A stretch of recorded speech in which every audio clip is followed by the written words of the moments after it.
नवीं कक्षा के सभी छात्र और छात्राओं को हिंदी विषय की कक्षा में आप सभी का हार्दिक स्वागत है। आज हम एक नया पाठ लेकर आपके सामने प्रस्तुत हुए हैं, जिसका नाम है गुलाब सिंह। क्या है नाम पाठ का बच्चों? गुलाब सिंह। एक कहानी है। क्या है? एक कहानी है। उसकी लेखिका कौन है? लेखिका है सुभद्रा कुमारी चौहान। सुभद्रा कुमारी चौहान गुलाब सिंह पाठ की लेखिका है। ये कहानी है। तो आपको एक प्रश्न आता है अनुरूपता में प्रश्न आता है बच्चों कि जय जय भारत माता कविता बनती है तो गुलाब सिंह डैश। फिर से मैं प्रश्न दोहरा रहा हूं। अनुरूपता में जय जय भारत माता कविता बनती है तो गुलाब सिंह डैश। तब आपको उसका उत्तर क्या लिखना है बताओ? हाँ बिल्कुल सही, कहानी बोलकर। क्या लिखेंगे? कहानी। उसी प्रकार गुलाब सिंह कहानी बनती है तो जय जय भारत माता डैश। उत्तर हाँ कविता बनती है। तो इस पर आपको 4 अंक की संभावना रहती है। आपको अनुरूपता को जो मैं यहाँ लिखा रहा हूँ इसको आपको इंडेक्स को ध्यान से देखना है। तो आज हम भाग 1 पढ़ेंगे। इसका भाग 1 पढ़ेंगे जिसमें हमको आज क्या क्या पढ़ना है यहाँ पर मैंने लिखा है। सबसे पहले इस पाठ का आशय जानेंगे। क्या जानेंगे? आशय। और लेखिका परिचय जानेंगे। लेखिका का पूरा जीवन परिचय हम यहाँ पर प्राप्त करेंगे। उसके बाद इस पाठ के कठिन शब्दार्थ आप पढ़ेंगे तब आपको पाठ समझने में पढ़ने में आसानी होगी। आगे हम पाठ का सारांश पाठ कहानी को संक्षिप्त रूप में पढ़ेंगे। अब हम आशय की ओर बढ़ते हैं। पॉइंट ए इस पाठ का आशय। इस आशय को आप विशेषता भी कह सकते हैं, संदेश भी कह सकते हैं या सीख भी। आपको प्रश्न पूछा जाता है कि गुलाब सिंह पाठ से आपको क्या सीख मिलती है, तब आपको ये सब लिखने आना चाहिए। तो हर एक पाठ का अपना अपना एक उद्देश्य होता है, हर लेखक का अपना अपना एक उद्देश्य होता है जो छात्रों को क्या प्रभाव करता है, छात्र इससे क्या समझ पाते हैं।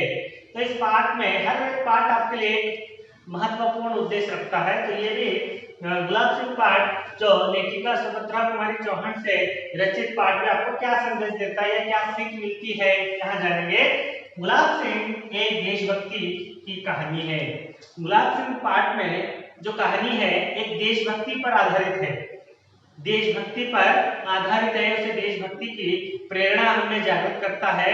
देश के लिए हमें बलिदान देने के लिए, देश पर हमें कुर्बान होने के लिए ऐसी प्रेरणा को हमें जागृत करने वाला पाठ कौन सा है बच्चों? गुलाब सिंह। आगे चलते हैं। इस पाठ से देशभक्ति, त्याग, बलिदान का संदेश देती है। ये पाठ क्या देता है? इस पाठ को पढ़ने के बाद हमें क्या संदेश देता है? देशभक्ति। देशभक्ति, देश पर हमें गर्व होना चाहिए, भारत देश पर हमें अभिमान होना चाहिए, भारत की संस्कृति पर अभिमान होना चाहिए। ऐसा एक अभिमान, गर्व पैदा करने वाला पाठ है। उसके बाद बोलते हैं त्याग। त्याग का मतलब होता है हम अपने बुरे विचारों को त्यागना, सैक्रिफाइस होना या बलिदान करना। बलिदान का मतलब होता है अपने आप पर, मातृभूमि पर निछावर होना, अपने आप पर मातृभूमि पर समर्पित हो जाना। तो ऐसा हमें त्याग की मनोभावना इस पाठ से मिलती है, बलिदान की मनोभावना इस पाठ से मिलती है, देशभक्ति की मनोभावना जगाने वाला पाठ कौन सा है? संदेश कौन सा देता है? गुलाब सिंह। और आगे देखिए, भाई बहन का प्रेम और प्रजा की जिम्मेदारियां, कर्तव्य आदि का संदेश देता है। भाई बहन का प्रेम, हर घर में भाई बहन, सब तरफ भाई बहन का प्रेम को बताने वाला, उनके भाई बहनों के रिश्तों को बताने वाला, भाई बहनों को रिश्तों को समझाने वाला पाठ कौन सा है? प्रजा की जिम्मेदारियां। प्रजा मतलब जनता, नागरिक। हम भारत देश के नागरिक है तो हमारी जिम्मेदारी है। जिम्मेदारी का मतलब क्या होता है? कर्तव्य। जिम्मेदारी का मतलब उत्तरदायित्व या हमारे क्या कार्य है देश के प्रति, हम एक भारत के नागरिक होने के नाते हमारे भारत देश के लिए क्या कर्तव्य होना चाहिए, इसकी जिम्मेदारी यहाँ पर समझाई जाती है और कर्तव्य आदि का संदेश देती है। कर्तव्य का मतलब फर्ज, दायित्व के बारे में यहाँ पर हमें समझाया गया है कि एक भाई का कर्तव्य क्या है, एक भारत देश के नागरिक का कर्तव्य क्या है, ये सब हमें इस पाठ से समझाया गया है या हमें संकेत दिए गए हैं। झंडा स्वतंत्रता के संकेत के रूप में यहाँ पर दिखाया गया है। बच्चों यहाँ पर झंडे का मतलब होता है ध्वज, जैसे हमारा राष्ट्र ध्वज है 3 रंग वाला, उस राष्ट्र ध्वज को हमें स्वतंत्रता के संकेत के रूप में यहाँ पर दर्शाया गया है। तो यहाँ पर आज हम जानेंगे इस पाठ के आशय को जान चुके हैं, अब आगे हम लेखक परिचय को जानेंगे। आगे लेखक परिचय को जानेंगे तो यहाँ पर सविस्तार बताएंगे। बच्चों अब दूसरे पॉइंट में हम लेखिका परिचय जानेंगे, जो लेखिका के जीवन की समग्र यहाँ पर जानेंगे। लेखिका कौन है?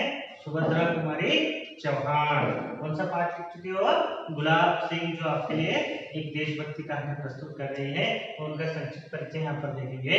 सबसे पहले उनका नाम सुभद्रा कुमारी चौहान। क्या है बच्चों नाम?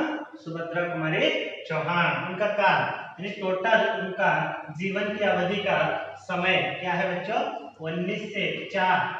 1904 से लेकर 1948। आपको हिंदी में पढ़ने में दिक्कत है, यहाँ पर मैंने लिखा 48 बोलकर, 1904 से लेकर 1948 तक इनका जीवन अवधि का समय है, टोटल काल है। तीसरा पॉइंट है जन्म दिनांक। इनका जन्म 1904 में होता है। कब होता है बच्चों इनका जन्म? 1904 में। अब जन्म स्थान के बारे में जानेंगे। चौथा पॉइंट है जन्म स्थान। कहाँ पर है? उत्तर प्रदेश के प्रयाग में। कहाँ हुआ था इनका जन्म? उत्तर प्रदेश राज्य के प्रयाग में इनका जन्म होता है। किनका जन्म होता है? सुभद्रा कुमारी चौहान का जन्म कब? 1904 में इनका जन्म होता है। कहाँ पर? प्रयाग में। सेवाएं, उनके जीवन के कुछ प्रमुख सेवाएं को यहाँ पर बताया गया है, जो जीवन भर कौन से कार्य करते रहे। राष्ट्रीय आंदोलन में आप भाग लेते रहे, यानी देश स्वतंत्रता के आंदोलन में, राष्ट्रीय देश के हित में अनेक आंदोलन में इन्होंने अपने आप को भाग लिया है, उसमें कार्य करते रहे। कौन बच्चों? सुभद्रा कुमारी चौहान।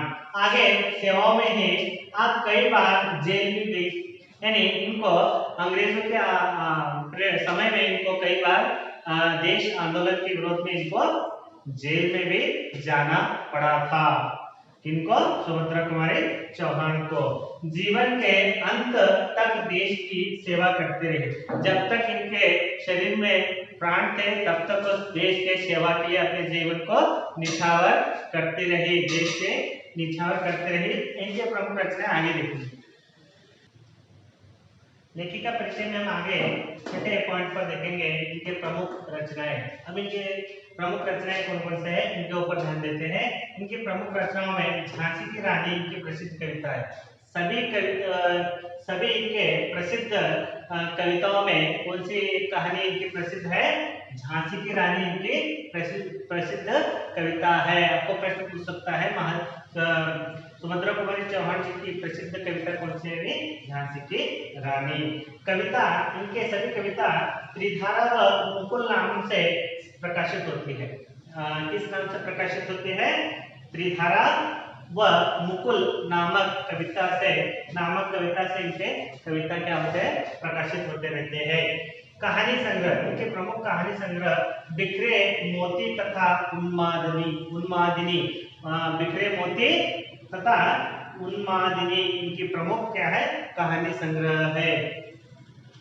इनको दिए गए पुरस्कार कौन कौन से हैं? इनको दिए गए पुरस्कारों में से प्रमुख पुरस्कार है शेक्सपियर पुरस्कार, जो हिंदी साहित्य सम्मेलन की ओर से 2 बार दिया गया है। कितने बार दिया गया बच्चों इनको? ये पुरस्कार हिंदी साहित्य सम्मेलन की ओर से 2 बार दिया गया पुरस्कार है। और इनका निधन 1948 में इनका निधन होता है। कब होता है इनका निधन? 1948 में इनका निधन, सुभद्रा कुमारी चौहान जी का निधन होता है। ये इतना प्रमुख इनका कवि लेखिका परिचय है। अब आगे बढ़ते हैं हम। चलो बच्चों, अब गुलाब सिंह पाठ के शब्दार्थ की ओर बढ़ते हैं।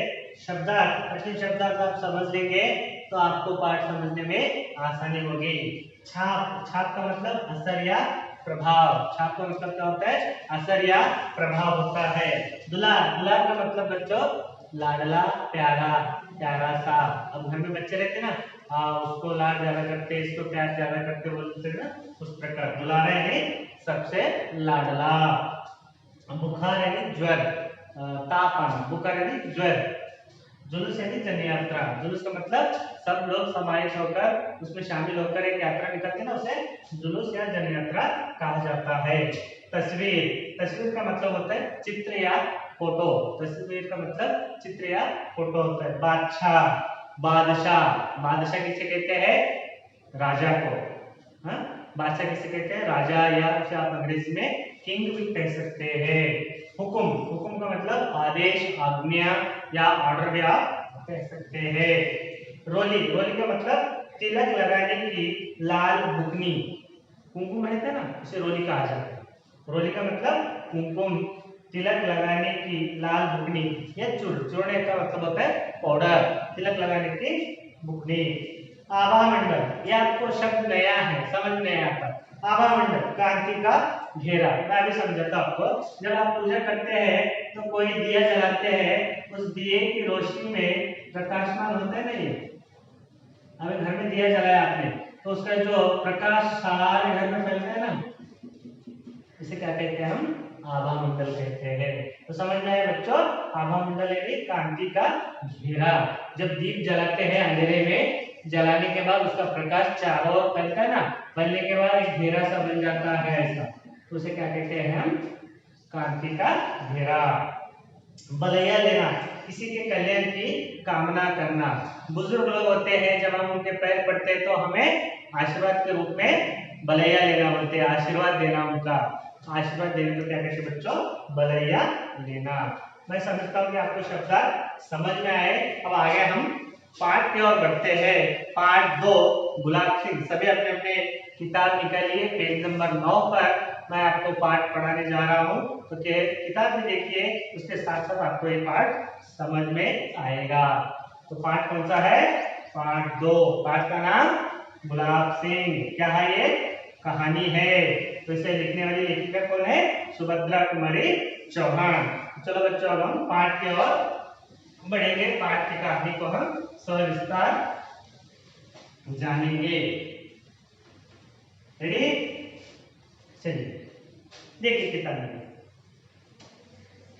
दिन और तारीख की जरूरत नहीं। दिन और तारीख की यहाँ पर जरूरत नहीं। क्यों नहीं? यहाँ पर बताओ।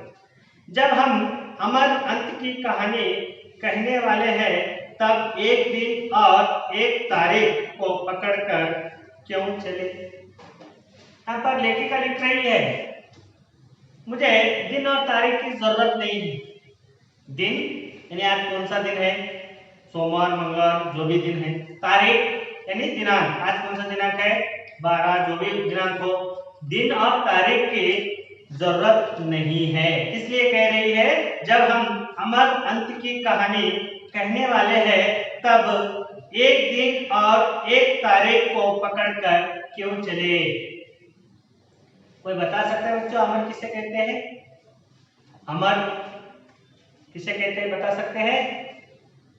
मैं बताऊं, चलो। अमर का अर्थ होता है, अमर उन्हें कहते हैं जो अपने श्रेष्ठ कर्मों से या सेवाओं से मरने के बाद भी याद किया जाते हैं, उन्हें अमर कहते हैं।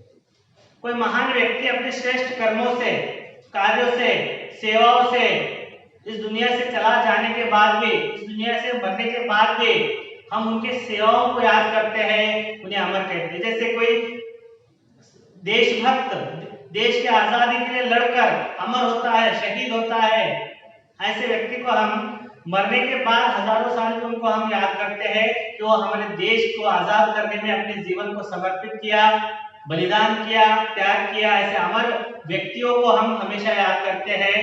अमर सेनानियों को याद करते हैं, उन्हें हम क्या कहते हैं, अमर। समझ में आया बच्चों? अब अमर किसे कहते हैं?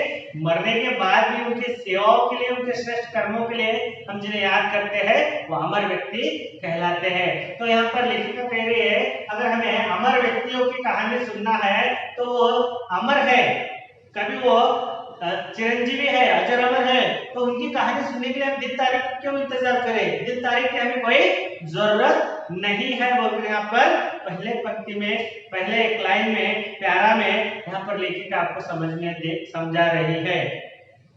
आगे देखिए, उसके घर में पिता थे, माँ थी और एक गुड़िया थी, बहन थी। जब हम अमरनाथ की कहानी पढ़ने जा रहे हैं तो हमें दिन तारीख की जरूरत नहीं है, बोल रही है लेखिका। और आगे क्या कह रही है देखो, उसके घर में पिता थे, माँ थी और एक गुड़िया सी बहन थी। अब हमारे घर में माता पिता दादा दादी सभी परिवार के लोग रहते, सदस्य के लोग रहते, तो उस एक अमर व्यक्ति के घर में कौन कौन थे उनका परिचय यहाँ पर सुभद्रा कुमारी चौहान हमें दे रही है। उसके घर में पिता थे, उसके पिता थे, माँ थी, माता जी थे उसके, एक गुड़िया सी बहन, गुड़िया सी मतलब खेलने वाली गुड़िया होती ना, वैसे एक गुड़िया सी प्यारी सी छोटी सी एक बहन भी थी। उसके परिवार में कौन कौन थे? पिता थे, माँ थी और गुड़िया सी बहन थी। गुलाब सिंह सारे घर का दुलारा था। अब इसका नाम आया गुलाब सिंह सारे घर का दुलारा था। गुलाब सिंह सारे घर का दुलारा मतलब लाडला, सारे घर का प्रिय। आप भी अपने माता पिता को लाडले हैं, आप भी अपने माता पिता को प्रिय है, वैसे ही गुलाब सिंह उसके माता पिता को, उसके परिवार के लिए क्या था? प्रिय था। कौन? गुलाब सिंह। यहाँ पर आगे कहते हैं एक दिन की बात है वह बीमार पड़ा। एक दिन की बात है वह बीमार पड़ा। कौन बीमार पड़ा? गुलाब सिंह एक दिन बीमार पड़ता है। गुलाब सिंह एक दिन बीमार पड़ता है, कुछ बीमारी उसे आ जाती है तो वो बीमार पड़ता है। बीमार का मतलब रोगग्रस्त हो जाता है। माँ ने उसका खाना बिल्कुल बंद कर दिया था। सही में भी जब हम बीमार पड़ते हैं तो डॉक्टर सलाह देते हैं, देखो बेटा 2 दिन स्कूल मत जाओ, बहुत खुशी होती है क्योंकि 2 दिन छुट्टी मिल रही है, लेकिन 2 दिन सिर्फ सेब खाकर रहो या फीका दाल या रोटी खाकर रहो तो मुंह उठता है। 2 दिन स्कूल जाने के लिए तैयार हो जाते हैं लेकिन फीका खाने के लिए तैयार नहीं होते। तो इस तरह से परहेज करना पड़ता है। जब हम कभी बीमार पड़ते हैं तो डॉक्टर हमारे अच्छाई के लिए क्या कहते हैं? परहेज देते हैं कि ये खाओ ये मत खाओ।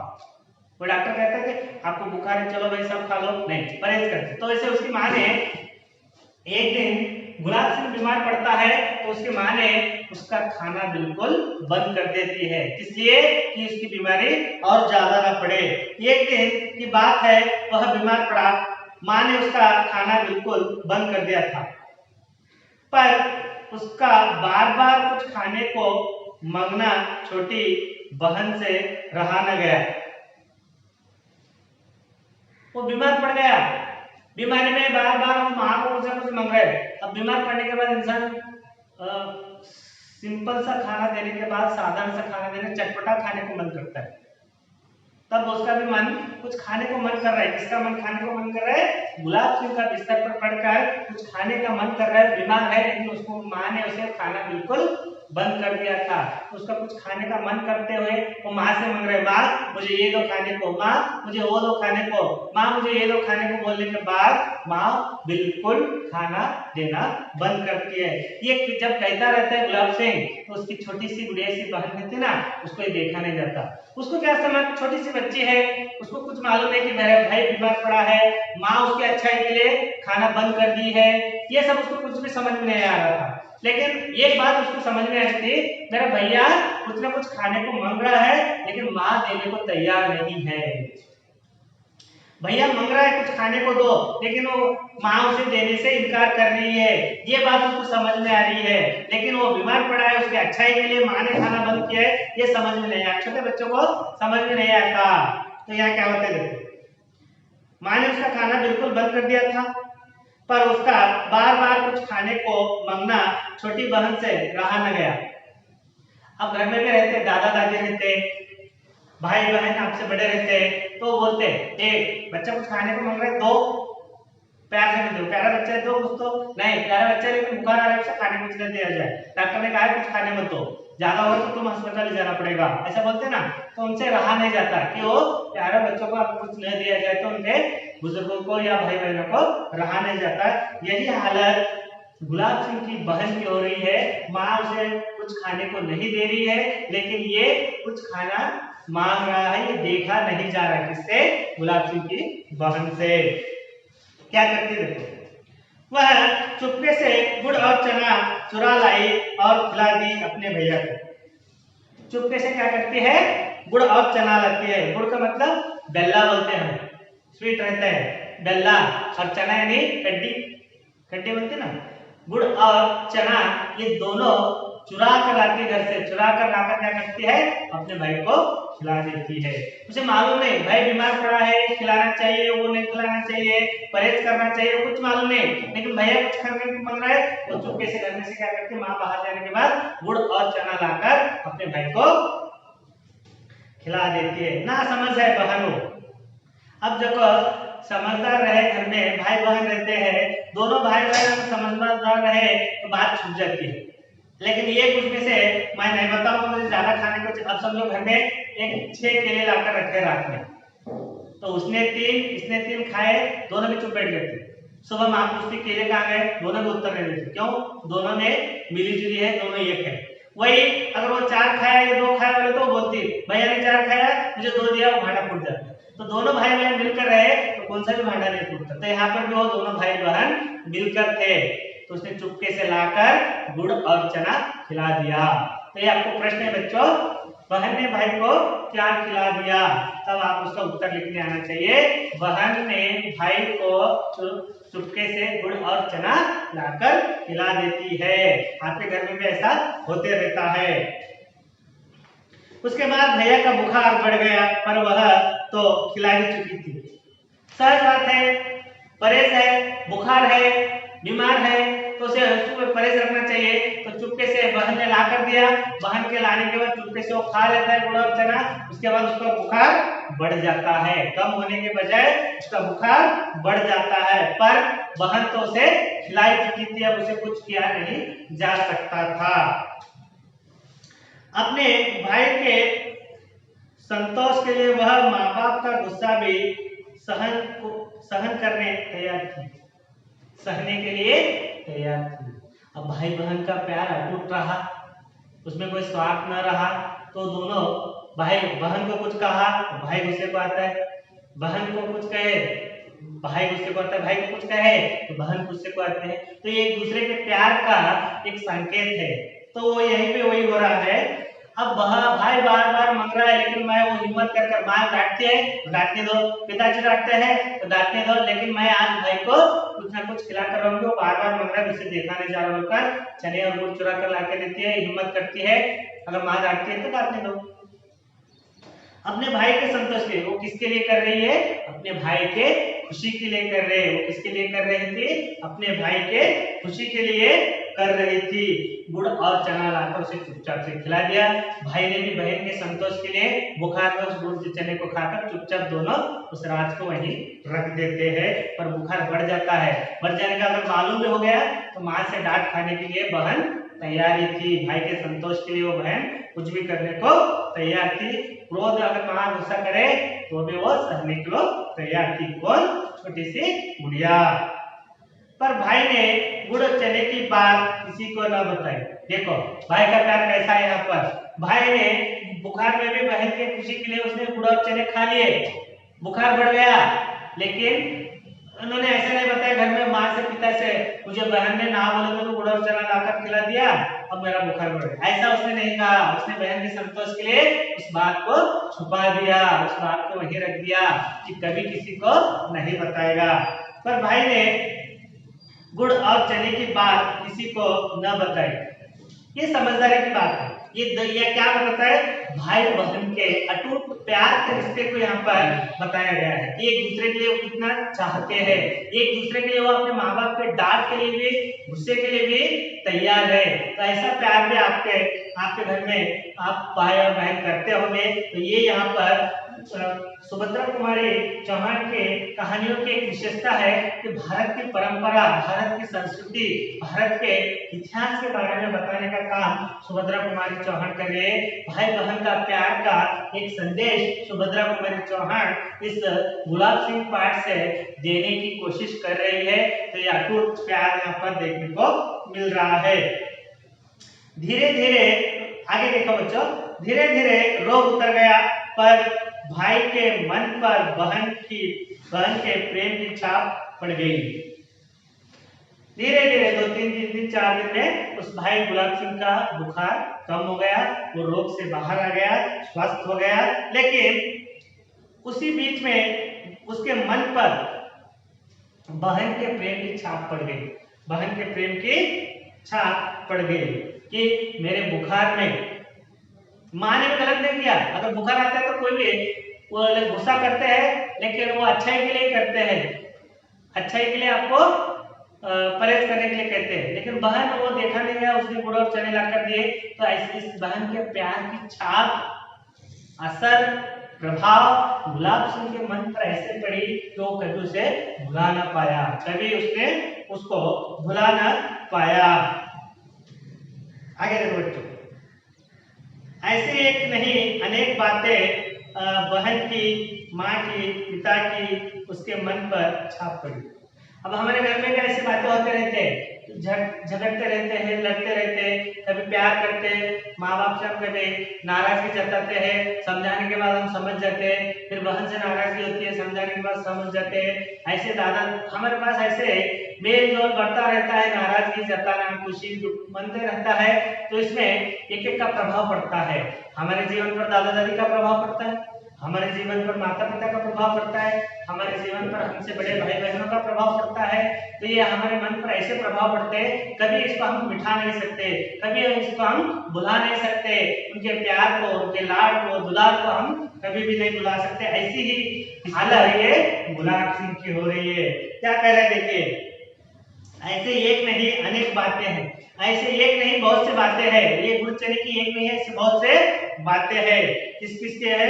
बहन की, बहन के प्यार की बातें हैं, माँ के ममता के बातें, पिता के बारे में अनेक मन पर, ये सब उसके मन पर असर पड़ रहा है। किसके मन पर असर पड़ रहा है? गुलाब सिंह के मन पर एक एक बातों का असर छाप पड़ते जा रहा है। वह कभी उनसे लड़ता झगड़ता भी, पर आंखों के आंसू और मन के रंग उसके मन पर छपी इन तस्वीर को धो न सके। कभी कभी सहजता से हम भाई बहन लड़ लेते हैं, तो लड़ना कैसा रहता है भाई बहन का, घर में लड़ाई कैसे रहनी है, मैं एक बात बताता हूँ। जैसे समंदर का पानी, लहरें आते हैं, किनारे को आते हैं और चले जाते हैं, तो हमारी लड़ाई भी वैसे ही रहना चाहिए, नाराजगी भी वैसे ही रहना चाहिए, कुछ समय के लिए रहना चाहिए। जैसे समंदर की लहरें आते हैं किनारे पर, फिर वापस चले जाते हैं। आकर वहीं रुकते क्या? नहीं रुकते। समंदर के हवा के साथ लहरें आते हैं, लहराते हुए फिर किनारे पर चले जाते हैं। तो हमारा भी गुस्सा, नाराजगी, ये सब वैसे ही रहना चाहिए। घर में परिवार के साथ नाराजगी जताइए, कुछ समय के लिए जताइए, फिर प्यार से बात कीजिए। ऐसा नहीं जीवन भर किसी से नाराज हो, जीवन भर किसी से गुस्सा करे, ऐसा हमें नहीं करना है। हमारा गुस्सा, नाराजगी कैसा रहना है? परिवार में समंदर की लहरों की तरह रहना है। लहरें एक बार आती है, फिर किनारे लगकर चली जाती है। हमारा भी गुस्सा आना है, फिर वापस चले जाना है।